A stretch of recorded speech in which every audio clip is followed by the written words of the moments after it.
Other news, a new study suggests that last summer's riots in the UK may have spread quickly because the Metropolitan Police were too slow to ask for help.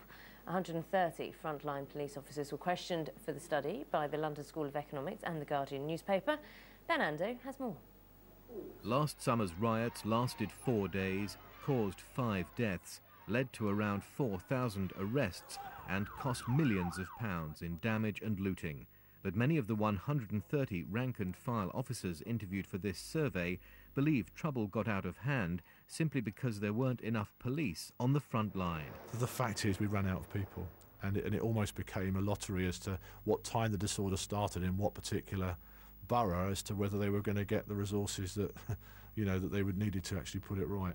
There is a system called mutual aid that allows senior officers to call for help from neighbouring forces. But the frontline officers here say the top brass were too slow to activate it, only using it on the third and final day of rioting. If they'd put the resources in on the Sunday, certainly I don't think would have spread across the rest of the country like it did.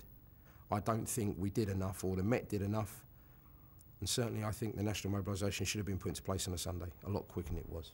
And once officers from other forces did arrive, many said all they could do was sit in their vans because of mix-ups over radio frequencies.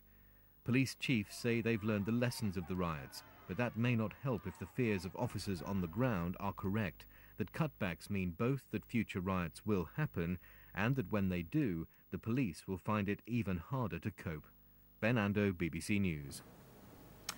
Let's check